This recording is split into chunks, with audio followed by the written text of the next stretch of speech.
Okay. All right, this is the pre-show for episode 84. And as you see, Fox is not here, so it's going to be me and Chad holding it down and telling you everything you need to know about Destiny. So, Or at least this week's update, anyway. yeah, this week. All right, I'm going to try to post it like Fox does in a couple places, and then probably as in like two, and then probably move on. Yeah. Let's see. Let's clip it.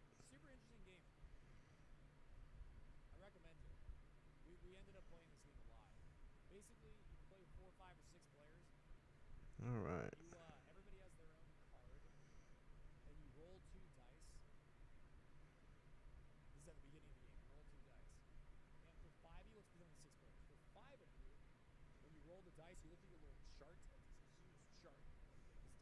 Post it there.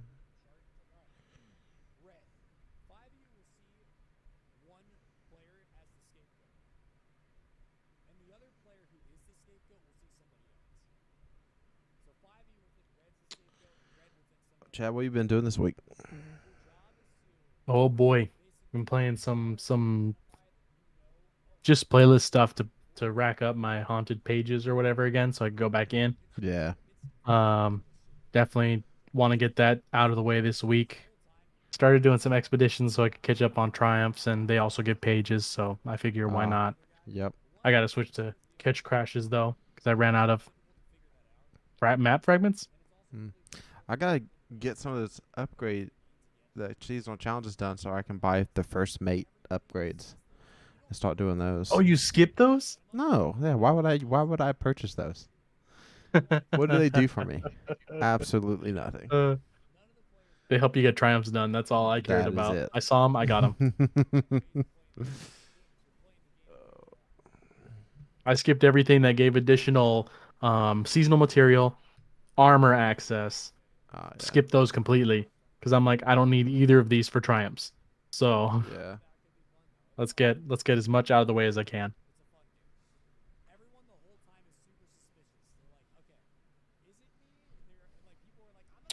Yeah. I am good to go whenever you are, chap. Ooh. Okay. Oh, we can make this a quickie so I can walk somewhere and get food. Somewhere nearby, hopefully. Or just order some. Ugh. All right. Let's see here.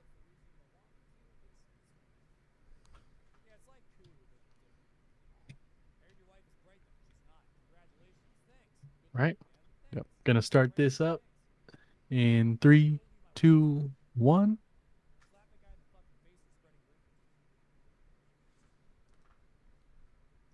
All right, eyes up, Guardians. We are live for episode 84 of the Conqueror's Corner podcast.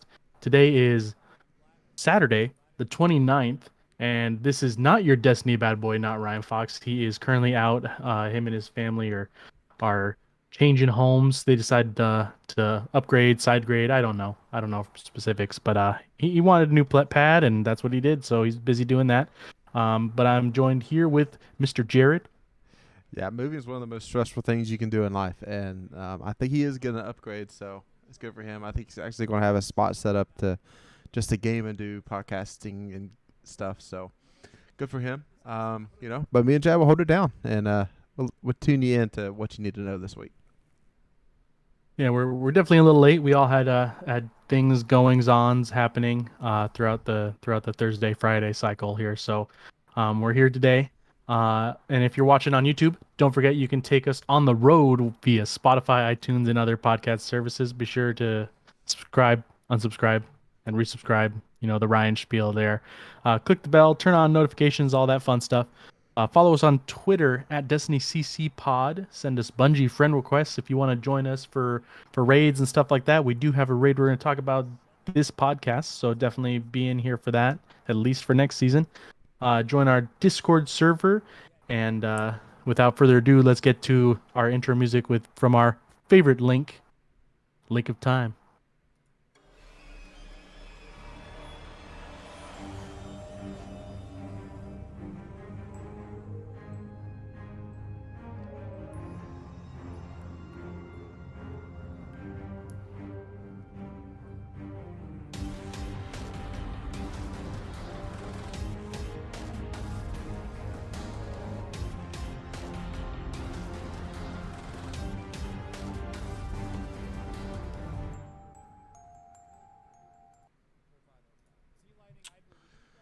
All right, everyone. We did have a decent TWAB that dropped on Thursday.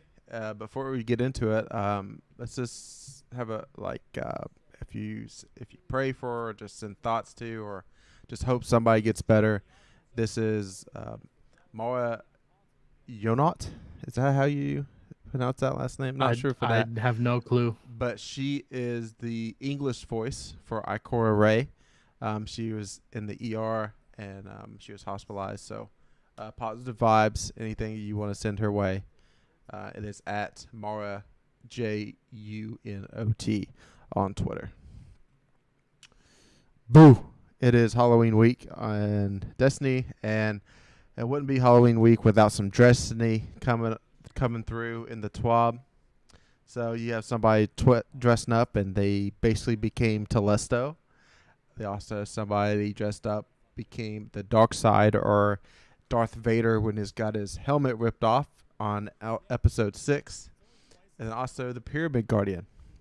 Now, if you're tuned in to Reddit and some of the stuff happening on Twitter, the person that posted this this Vader ripped it off somebody that did it 2 years ago, and it got featured.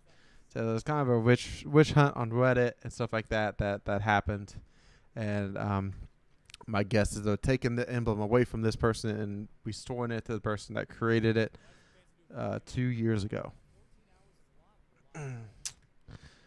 So, Chad, have you dressed up your character to make him look like anything special in game, or a certain mask you've been attached to? I've been very much attached to the blueberry mask, because any mistakes I make, I'm just pointing at the mask, and they seem to agree, even though my seasonal score is over 200. They still see the blueberry and they're like, oh, okay, yeah, it's whatever. Yeah. But no, I haven't made everything else blue yet, or round. I guess I could with the what was it, Spire of Stars, the beetle armor that turns you gigantic, the Titans, where you just get big and round. Yeah. I guess I could do that and just make it blue, look like a blueberry, like the one from Willy Wonka. Remember when she eats the yeah. yeah, I could do that. Violet, you're turning violet for ones that remember that back in the day. I'm right there with you. The blueberry mask has been my favorite. I even got a little sweaty and played a little trials today. I got to that point in the season, but also had to do the seasonal challenge. So there's some extra XP and stuff like that. And Weed's Regrets going away. So I was like, I gotta just give myself a couple more chances with that weapon. And I had to rock the blueberry mask because I'm fish out of water. That's not where I belong. I rocked my PvE Disciple Slayer title. And with the blueberry mask, I was just like, I know I'm not supposed to be here, and I was gonna let anybody else know. All right. Next up is Deep Stone Crafting. So, with the reprisal of raids and being part of weekly rotators, Bungie wants to give us a little something extra to go in to do those raids if we've already completed them in the past. And for us, Chad, we've completed this title. We got Eyes of Tomorrow. And we actually finished this raid flawlessly and got the shader also. So when it comes to going back to this raid, there's actually 0 for us to do in this raid. But now, starting next season, all the weapons are going to be craftable.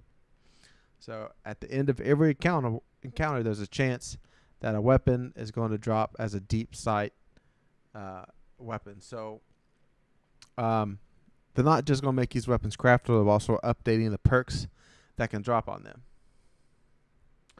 So they're looking at some stuff like the Heritage Shotgun. It can get Reconstruction, Focus Fury. Posterity Hand Cannon will be able to get Volt Shot with Rampage. and the trustee can get rapid hit and incandescent. So, Chad, how are you feeling about Bungie redoing the weapon rolls of the weapons and what need to get back into this content? I mean, it's definitely cool. They're giving these even though they have very specific raid perks for this one. I think this is one of the last raids that did that. Um, they're giving them the Kingsfall treatment where they're giving you like Volt Shot and Rampage. Like that's definitely interesting. And then because we're getting reconstruction, recombination, and redirection on those weapons, there's going to be an enhanced version of those too. So there's a reason to get your reconstruction shotgun and give it another perk because it's going to be um, it's going to be enhanceable.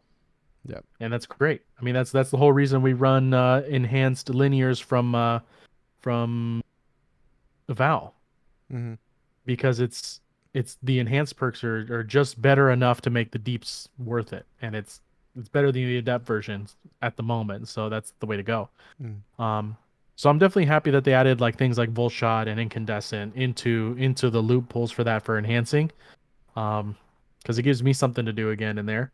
And I know a good group of guys that don't have the Eyes of Tomorrow yet even, and it's Okay. gonna be grindable. You can literally Yeah. sit there on the boss and just hit it over and over again until they get it, and hopefully get enough red borders of the guns you want, and craft something and start leveling it. Yes, that's the week that it is a rotating raid is when you can farm encounters. And farming encounters like farming 8 tracks is probably going to be the number one farm because that is where the sniper and the shotgun drop. So I think those two are like priority 1 and 2 for me. And then number 3 is going to be this hand cannon posterity.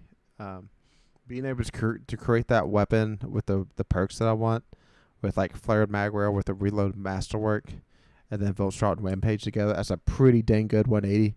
Doesn't get much better than that for a PvE 180. So that's going to be fun to play with. And then Enhanced Incandescent is really big on creating explosions because without it, you need 4 kills in a horde. With it enhanced, you only need 3 kills to make stuff start bursting because you're applying 35 scorch at that point with the enhanced compared to 30. So that's huge. Now, Fox isn't here. We can probably ask his opinion next, but I can already see him. He's like, we did everything for this raid. We shouldn't have to go back in there and get 5 red borders and stuff before we start crafting.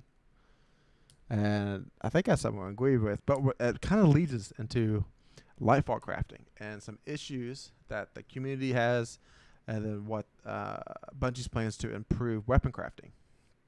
So before I get on my soapbox about red border frames, let's see what they have to say. So these are some of the points they would like to address. Deep-sight weapons are far too common, and it leads to some confusion over the value and vault stress. So new players are seeing a red border drop like, cool, I need to get this done to unlock the frame. However, they find out that weapon is not craftable. And then also more seasoned players store those red borders to use as currency later on. And when they start like really ramping up and putting those enhanced perks on, you really eat into that currency quite fast. And then deep-sight weapons must be equipped to full currency extraction, causing friction with loadouts. Man, I just hate getting some of these weapons. I just hate the roll on them, but I know I have to use them to get the currency and to get that stuff unlocked. And it's just like it's a suboptimal way to play. Data would not be proud of me. So it's you know, I feel the pain for you all out there grinding those out for the currency. Next, farming Surochi is the most efficient method of leveling a weapon, and I hate that, but I've been in there and I've done that too. So while this can be fun for some, it's tedious and provides no useful benefits to the player or the encounter, because you can't solo that encounter without doing some pretty sketchy stuff, which they probably patched by now.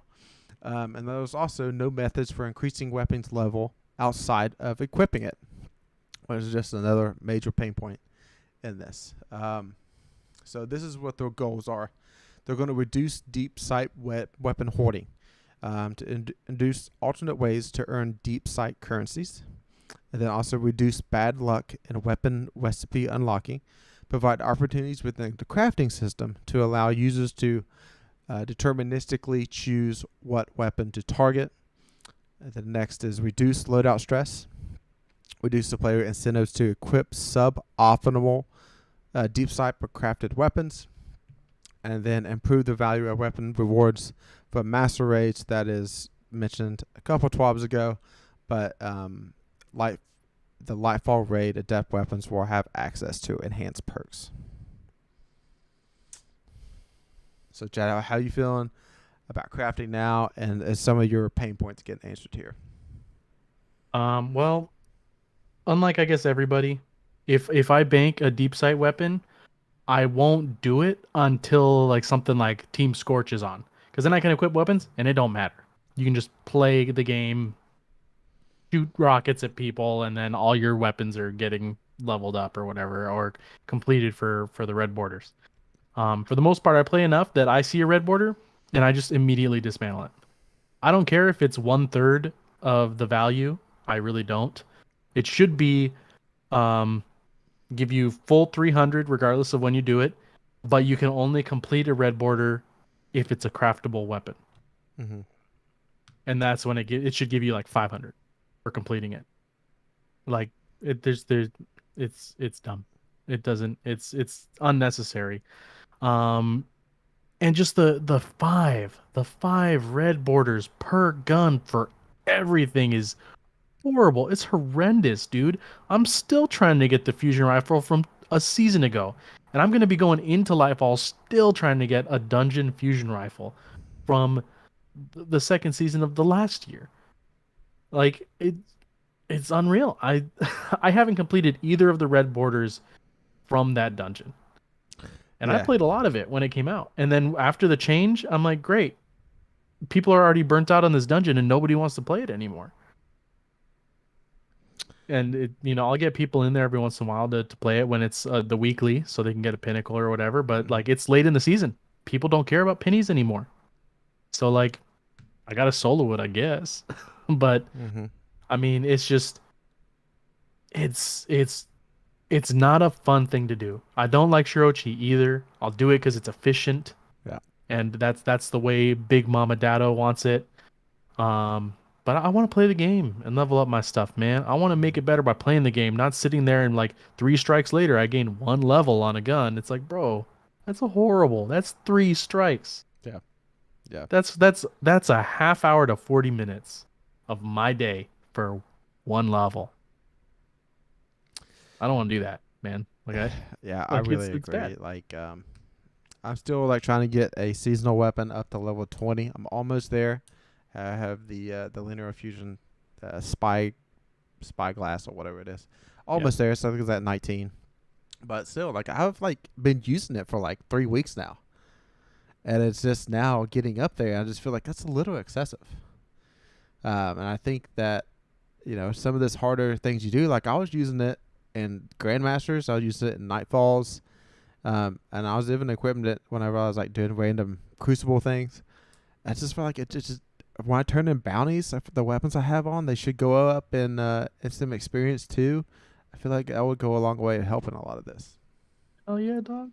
You remember in D1 we had the essence, the motes of light. Yeah. They gave you XP, but they gave you XP for anything that has XP, like a leveling system. So you could equip all of your guns and armor that you haven't leveled yet that you need to, and just click motes until everything gets maxed out so that you can equip all the stats and all the perks you wanted. Another pain Just point. activate that system again. Yeah, exactly. And then another thing is like if you're at like 99% on the weapon level, like say you're level 3 and it's at 99%, you complete an activity, it only jumps it up to level 4 and then stops. Like if you're supposed to get 15%, that leftover 14% goes nowhere. It doesn't go onto to the weapon. So like I think they need to fix that part too. Yep. That's not how XP systems work in almost any game I've ever played. Yeah. If you get an overage, as long as it's not the max level, it it keeps going. Yeah. Like you get, oh, level up. Ding ding ding ding ding ding, ding, and then it stops. Like it doesn't just go, hey, you needed 1 XP, here's 50, here's the one. Now that XP is gone because you're leveling. It's like bro, come on, come on, man. It don't nothing works that way. And another thing, getting 5 frames for some of these weapons is ridiculous when it's Oh old content. So like Dares of Eternity weapons, that is too much. I mean, there's 6 weapons to go back and get. I know one of them only requires 1 with the other half, but good luck but getting it. yeah, but still, like that's too much for content that's 2 years old. Like we already did everything in Deepstone Crypt. There's nothing left for us in there besides now these weapons. So like whenever they reprise these things, this should only be require 3 frames to get away with this 5. Like I understand 5 for dungeon and raid weapons, even though, in my opinion, dungeon and raid weapons should never be craftable. But I have to live in the world the way Bungie sees it. Yeah, I mean the true dungeon weapons from oh my gosh, from Duality. last season, the duality, the true dungeon weapons are not craftable. Yeah. It's only the opulence weapons that are craftable, which is like that's fine. You know, Yeah. they already are set up that way. But the ones with like the neat perks or the weird frames are not craftable. So it's like okay, the dungeon exclusive stuff, like the real dungeon stuff they made for just this is not craftable at all. And then the adept raid guns are not craftable at all. The fix for that they're doing obviously is adept weapons drop with enhanced perks. And it's like you should have already done that. That should have been an obvious thing. Because obviously the only upside it has versus a crafted weapon is that you can put adept mods on it and it gets an extra +2 to every stat when you masterwork it. And that's literally it. That's the only bonus. People are like, I don't care about +2 handling. I have enhanced everything else on my other gun. I'm good. And it's like, yeah, I agree. 100%. You don't have to grind something if you can build the gun you want and it's like it's the perks are better, but the stats are just a tiny smidge below an adept gun. It's like, who cares? Yeah, give them enhanced perks, dude. Yeah, of course. Yeah. That makes sense. All right. Next up is Stadia and RIP IP. So if you only play on Stadia, as you probably already know, it's getting shut down by Google. And so for you not to lose access to your characters, by January 18th, you have to set up cross save with another account. So therefore, with Bungie.net, so you wouldn't lose any of your progress or your players. Stadia's been pretty nice for like on the go gaming here or there for things. Also, there's a lot of bots out there that save checkpoints through Stadia. We'll be losing those on January 18th. Man, it sucks to see a platform go away, but hopefully this opens the door for something else to come along. All right, next up is Bungie bounties. So if you know what this is, basically Bungie puts out some content creators that you can go basically intentionally stream snipe their game to get in and complete the activity or win the match. And then you get a special bounty to go after. Now this usually brings out the absolute worst in this community, in the Twitch chats and stuff that goes on. So it's not only going to be in Crucible PvP. There's going to be other parts of the game that you can get into. So that's Vanguard Ops, Ketchcraft, Haunted Lost Sectors, Control. Are all going to be Gambit things that you can get in there and play. So, and the TWAB has got times and days that these people will be playing on. So, PC and console lobbies are split, so make sure you pay attention to that.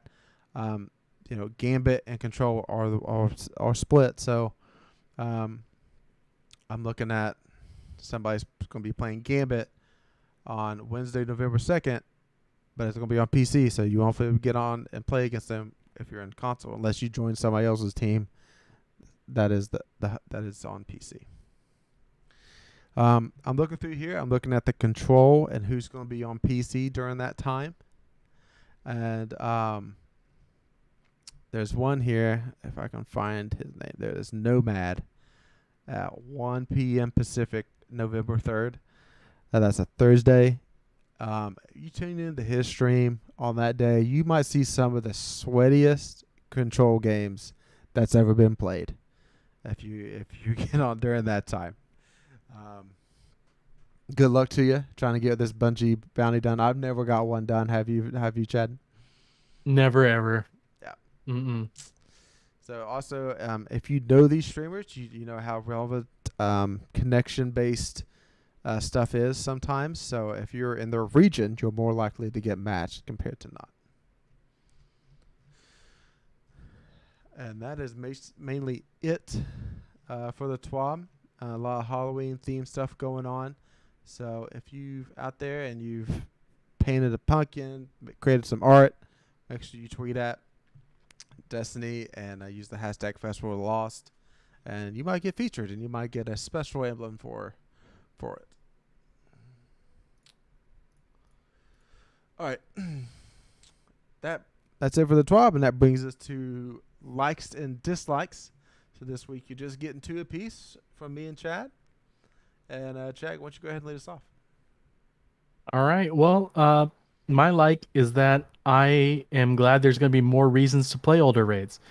Like Jared said, it is kind of sad that it's the only way to get us who've done everything in a specific raid back is to make craftable guns. But I obviously have homies that haven't done the title or done any challenges whatsoever in that entire raid. And when it's the rotator, all challenges are active. So we're going to be able to go through it a couple times, teach them the raid, get them really comfortable with it, and then I'm going to be able to be like, hey, let's try a challenge. Let's try the opening door challenge. Let's try this challenge. Let's make this game a little harder. Let's do this, let's do that. And the whole time we're all going to be benefiting by getting the craftable guns. And since they haven't really played this raid, I think they've gone through 2 clears total in completely. They're going to be they're not like us where we already have our purchased recombination redirection shotgun or sniper or whatever. So they're gonna be like, oh nice, red borders, and we're gonna be like, yeah, I don't already have these rolls, but I'm happy I'm able to craft it anyway and get rolls that I couldn't get beforehand. But it makes me happy because as of right now, for like Last Wish and stuff, they're like, well, let's see if we can get a boss checkpoint for the pinnacle. It's like, yeah, I get it. Yep. You know, they don't really care about the challenges because they don't really benefit them in any way. So having a bunch of red borders, it's like, yeah, let's do as many challenges or whatever as we can so we can get as many drops as possible as quickly as possible. It's like, heck yeah, man. Let's have a Sunday raid day where we're just in that raid and it doesn't even matter. You don't have to switch characters or nothing. You can go in with a full team and just slam the whole raid over and over again and then hit Atrax for like 3 hours until everybody gets full shotgun and snipes, and then hit the boss for Eyes of Tomorrow until everybody gets it and all that fun stuff. It's gonna be just a blast, and I'm excited. All right, my like was the extra XP and trials this weekend. As I mentioned at the start of the show, I played some games. You know, I'm talking about. I think I played maybe 10. And I picked up the card where after you win 3 games, you get that 4th win for free. Because I'm just going for XP, just going for the rank ups and just buying some Reed's Regrets before they go away.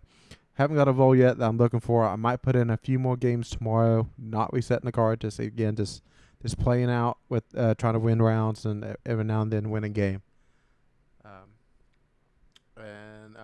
So I like that. I like the extra XP. It's like I wouldn't have gotten in there this weekend if it wasn't for the extra XP. So it's good to start that. My dislike this week is the meta right now in PvP. I didn't know that there's so many people that love using Rat King, and I've seen a lot of that. It just amazes me, and man, I feel like the TTK for Rat King is like 0.6. Not to mention somebody else is like on your team using it too. If you're getting all headshots, it's pretty nuts and unfun to play against.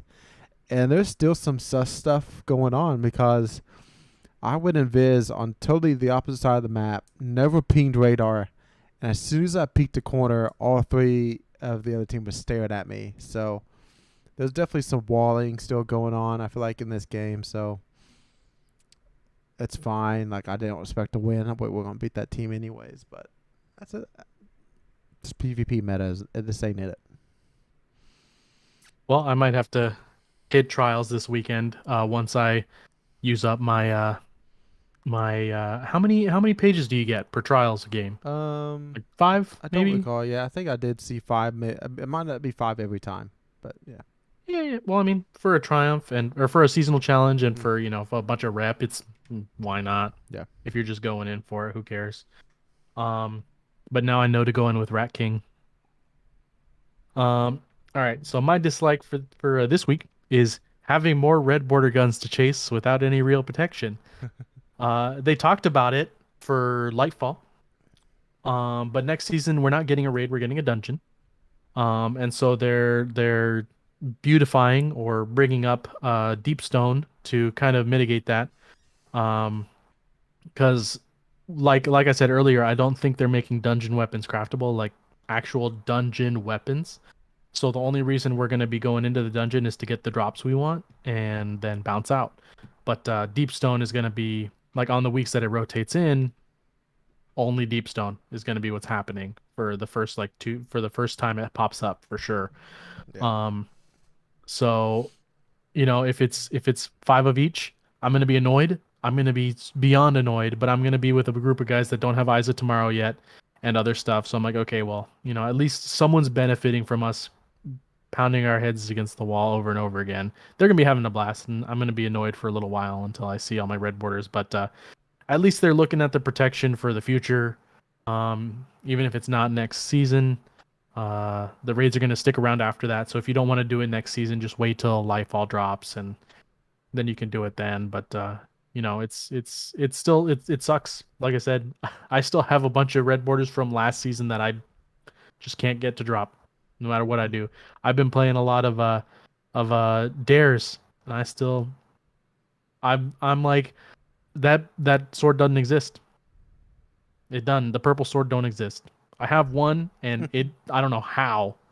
I tore a hole in reality and pulled it from some other reality and grabbed it, but I ain't getting it. I think it took me 80 chests almost, or just over 80 chests just to get to the one purple one I got.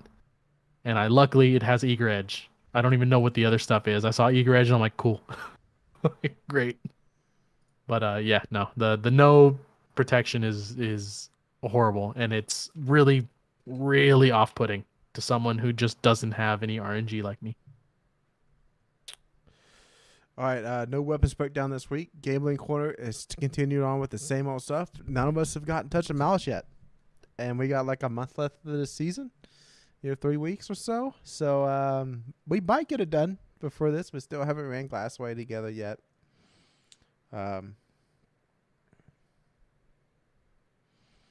Yeah. So now it's up for half baked takes. And Chad, is this yours on here? This is mine on here, Okay. dog. Okay. Um, I I'm a big proponent of custom games. It's something that I did a lot in my Halo 3 days, obviously, with the zombies mode. That was a ton of fun. But when Halo Reach rolled around, I had a squad of people. We got 16 sweaty teenage dudes in one big square living room with three TVs and a projector, all back to back to back to back, playing a custom map that I made just for zombies.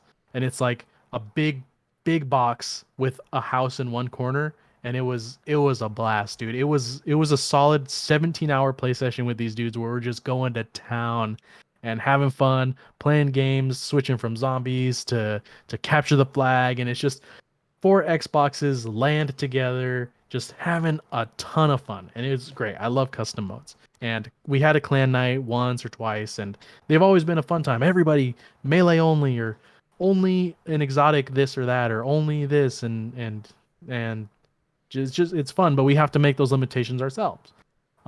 In Destiny.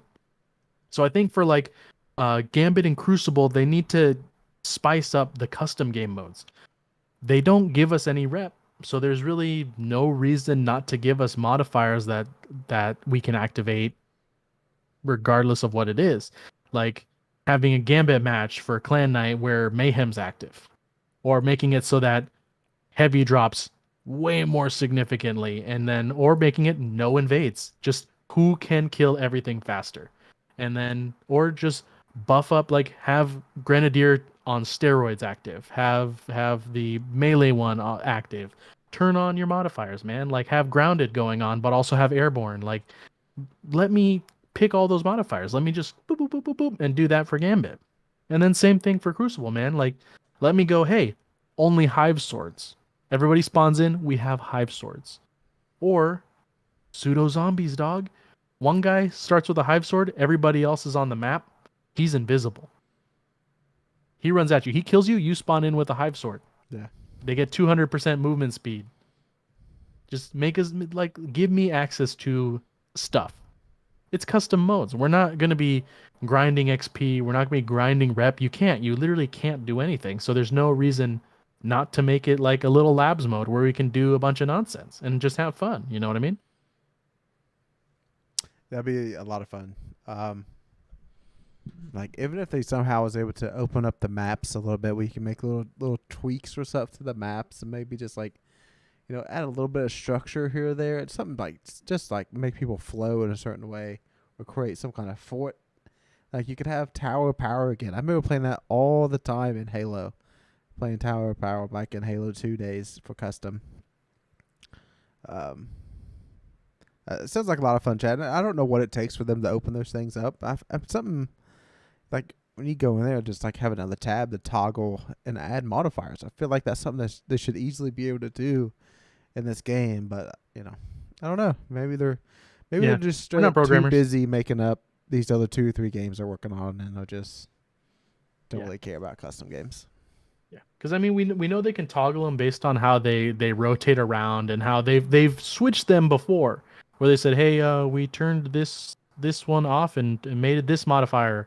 But if they make them like the skulls, where you just pull up a list and you just activate all these ones, then you're good, you know. But again, we're not programmers. We don't know how they're programmed into the game. Yeah. We don't know if they're tied to specific things or not. So I don't know. I don't know anything. I just think it'd be fun. Be a fun way to do it. All right, Chad. Time for lore, and I think we'll between Stolen Stars again. Oh yeah, we are. We're going back into it, going into chapter 5, Credible Threat. Crow leaned against a wooden stool in the dark interior of the ether tank, listening to Spider's wet snores as he dozed fitfully in his chair. It was the small hours of the morning, and the Elixni quarter was quiet aside from the low chattering of the scattered Elixni guards and the electric hum of Spider's gaudy signage. Crow had slipped easily into the empty bar. Crow had carefully stuck a knife into the stool beside him, perfectly placed so that Spider would see it when he woke. Spider coughed slowly. Crow looked at the big Elixni, took a measured breath, and saw him plainly, as someone sleeping alone in a city of enemies. He looked around the tawdry interior of the bar, decorated with what scraps Spider had managed to bring as he fled the shore for the safety of the last city, where he now survived on the charity of Drifter and Misrax alone. Crow shook his head with a smile and pulled the knife from the stool before sliding it into his sheath. He was at the doorway before he heard a fizzling noise behind him. Glint materialized in midair. "What are you doing?" Crow hissed, but the ghost was already zipping towards Spider. "Hey!" Glint yelled. The Spider snorted himself awake. Glint increased his lights to a dazzling gleam and hovered aggressively before Spider's face. The Elixni recoiled and raised his arms, but Glint wove between them like an angry bee. "Crow may be too nice to send you a message," he shouted, "but I'm not—" "What?" Spider managed before he erupted in a fit of confused coughing. "We're watching you," Glint snarled, his voice quivering with tension, "and if you step out of line, so help me, I'll deal with you myself." Spider caught his breath and sat motionless as the ghost fluttered furiously before him. "And don't—" Glint lurched forward and booped himself against the Spider's faceplate with a thunk. "You!" Crow covered his mouth as Glint delivered another ludicrous bonk. The Elixni blinked, too shocked to react.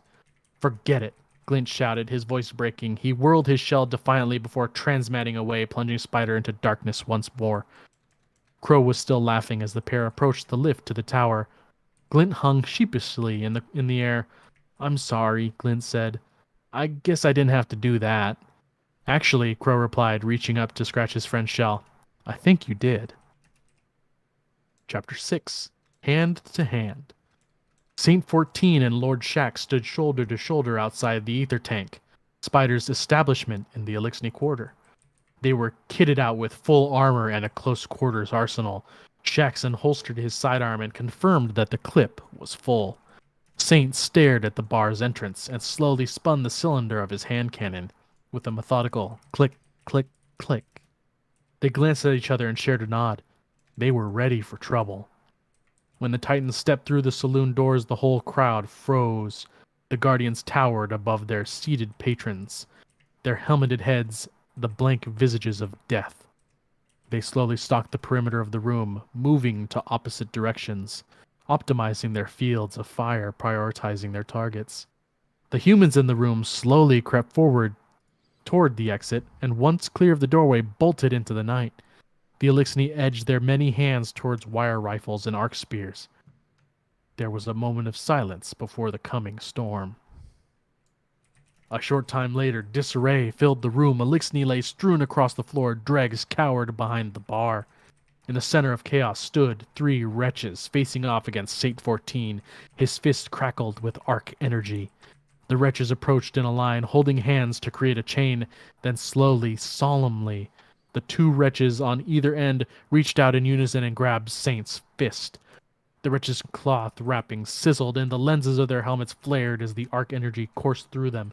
However, they did not break contact, and the circuits remained intact. From a nearby table, Shax's massive voice rang out. 7, 8, 9, 10. Saint let his light ebb, and the wretches staggered backwards. There was a moment of silence before Shax boomed, and the winner is the Skiff Blades. Halsix, a vandal in service to the Guardian, leapt into the arms of the wretches, and the four of them bounced up and down in jubilation, and Elixni lying on the floor feebly lifted their upper arms in celebration. The next round, Shax continued, is on the great Titan, the Violet King, the Saint. Saint 14 nodded grudgingly to the Dreg behind the bar, who was peering over the edge in apprehension. Any Elixni who could still walk began mobbing the bar for a concoction at the Titan's expense. Halsix approached Saint and tapped at his metal breastplate playfully. He drummed a complex polyrhythm and chittered excitedly. Yes, you're welcome, Saint replied dourly, but don't get used to it. I will not fall for the same scheme again. Today will live in infamy, Shax declared. Clapped Saint on the back. The day of the hero of 6 fronts was bested by 3 wretches and 8 leaders of rot gut. Saint harumphed. This is why I prefer pigeons to people, he muttered. Chapter 7, Salvation. The datapad hit the tiled floor with a sharp crack as it slipped from Ido's shaking hands.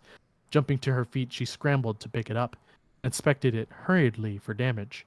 Her shoulders slumped slightly as her eyes landed on a thin fracture across its face. Ido took a breath, ether hissing through her rebreather. It didn't calm her.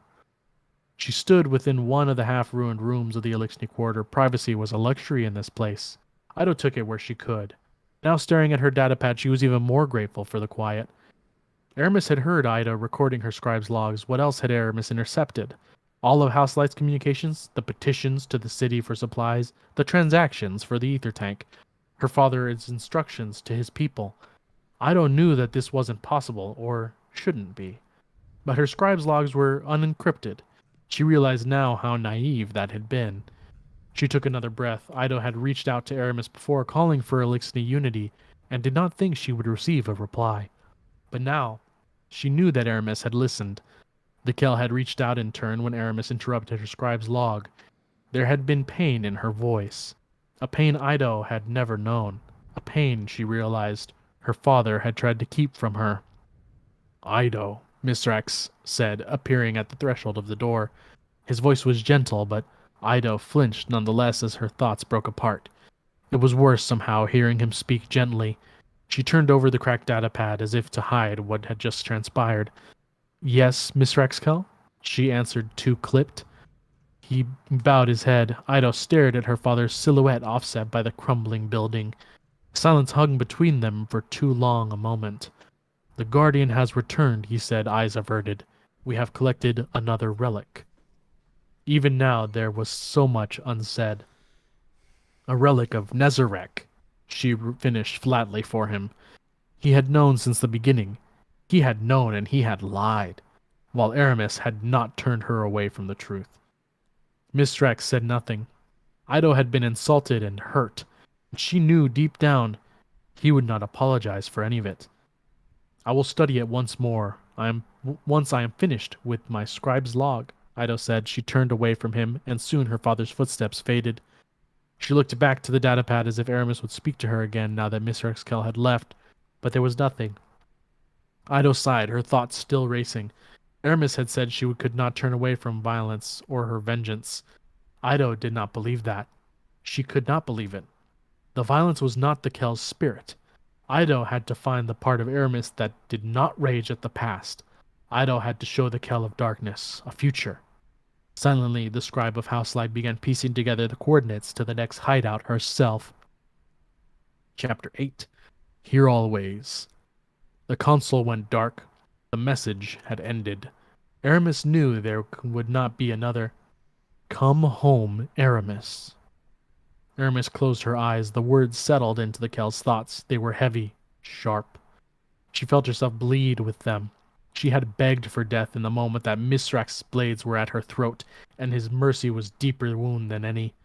It was reopened now by the kindness of a child. Aramis remembered her home.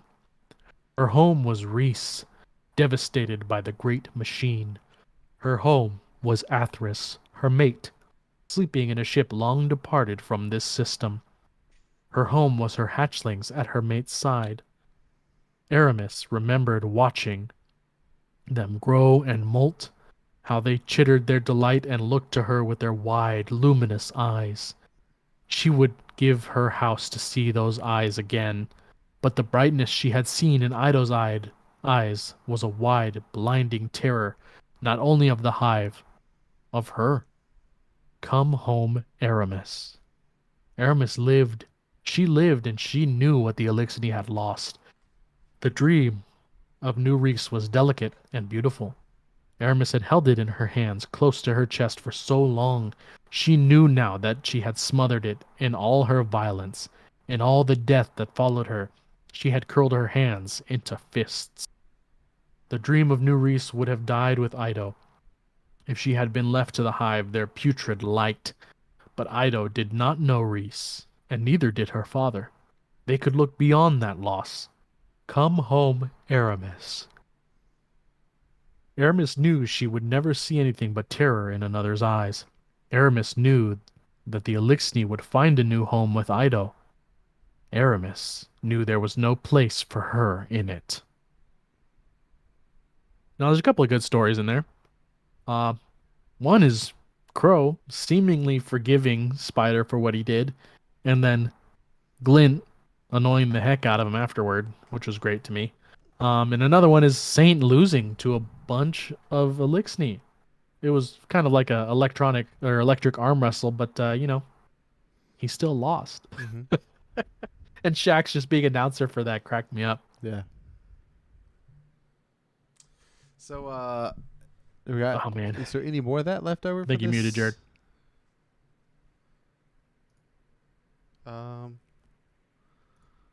I don't know how I'm muted.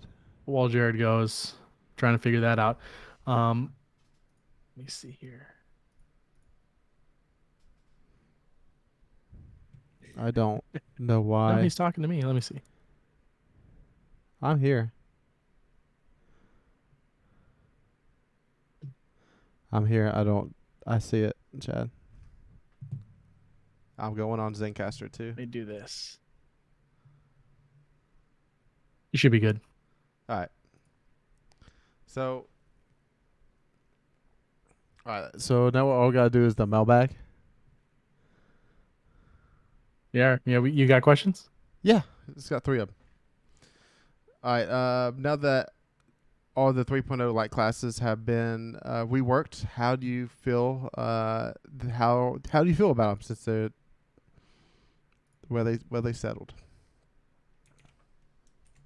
Well, I think the light ones are in a good spot for where they are. If they added another super for the darkness for stasis, that would add it a little bit. But it's weird because the light subclasses have an extra super, but the the stasis subclass has more fragments. Is it the fragments are Aspects. the big boys, not the more aspects? Yeah. So they have more like build crafting behind them. So I think like they need to make us another super for stasis and then make more aspects for the light subclasses. Yeah, that's pretty cool. I mean, there's definitely really strong stuff out there. So, Titan, Hard and Most Light with just about anything is amazing. Probably a nerf coming to that next season. Warlock is still great, even though the healing nade is not exactly what it used to be. And then, Invis Hunter, he changed it up a little bit, but still, Invis Hunter is still great for GMs and so on and stuff. But I would have to say, like, the solar healing nade available on Hunter is amazing, and I really enjoyed that. So I really good job, Bungie. We making these light subclasses into a way that you can just lean into them and be DPS, be healer, be shadow. All right, question 2. The playlists have gotten stale. What would you do to change them? Hmm. I think I've talked a little bit extensively on this one. With at least with the Vanguard playlist, where they need to be more wild with the modifiers. Um, at least because that would add, like I said, it's not PvP, it's just PvE. So adding more crazy modifiers to it would just be more fun. Mm-hmm. Um, and as far as Gambit and PvP goes, more Gambit maps. Even bringing back the old ones are fine. Um, except for the one on the Tangled Shore, because that one's a nightmare, and that one can go die in a hole. Um, and then just more focus on the PvP balancing, which I don't think is going to happen, but Yeah. a boy can dream. For me, Chad, I think I want to go the opposite direction with strikes. Like, make them more like no modifiers whatsoever, but you're just 15 below light, and then you can toggle it to be solo. You don't have to go in with the matchmake anybody either. Gambit and Crucible are kind of lump into the same thing here, is that you need to have like selectable loadouts or selectable roles. So and like the days of the old Callus raid, and it's that like certain weeks it's like it's only hand cannon, shotgun, machine gun.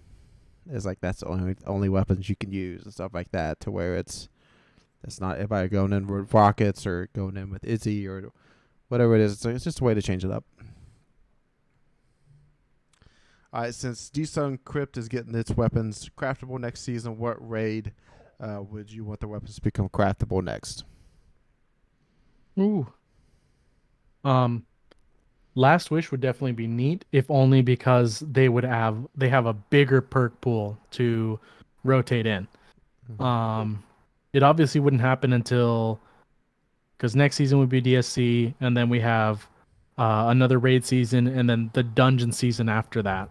Um, so next season's 1920, so 20 season 21. Add Last Wish, um, as it, and then Garden after that. But Last Wish has the oldest perk pool because it's been around for so long.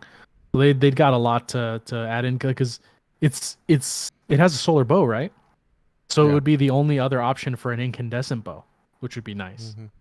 Mm-hmm. Adding incandescent to that would be neat. Yeah. But that sniper too, that sniper kicks, dog. I like that sniper. So, adding some new sniper perks to that, like I don't think it even had firing line back in that time. No. Yeah, so adding firing line to that, adding The some focus supremacy. fury, like Yeah. it'd be fun. You could do some stuff in there. Ooh, Uh, wait, for the rocket's arc, right? yeah. No, you No, can't do solar. bolt shot on Solar. a rocket. It's solar. Okay. Yeah, it's Apex Predator. For me, it's gonna be Vault of Glass. Shoot, sorry. Vault of Glass. Mainly because that's the weapons I use the most. That is like I still nowadays. Like I would love to craft my perfect found verdict, which would probably result in that weapon getting a nerf or its It's perks reworked. They probably will take opening shot off of it if they made it craftable, in my opinion, because it'd be too good of a shotgun. So just watch for that. You heard it here first. Whenever they bring that back, they're probably going to take opening shot away.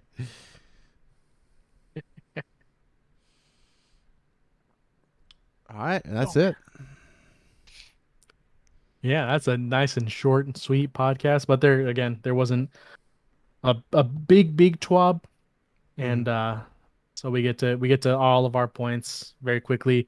Before I let Jared speak, remember to follow us on all relevant media. Follow us on Twitter. Go join our Discord. Send us some Bungie friend requests. We like to see people in, and like I said, next season they're adding some Deep Stone Crypt stuff, so that's going to be getting us in there, and we'd like to get people in there that are in there for their first time or third, fourth, fifth time, and just want to get more familiar with it, so it can be because it's a really fun raid. I like it a lot. But it'll be fun to get more people in there. If not learning, just having fun running for red borders, just talking, having a good time. Yeah, so if you want to be on the Atrax farm, when that first week it's available, like definitely get in on Discord and hit us up, become Bungie friends, because that's what I'm going to be doing. And like if you were on between like 8 to 10 Eastern Standard Time, that's what I'm going to be doing that first time in there. So I'll get you in and we'll get to farming. All right. Love you guys.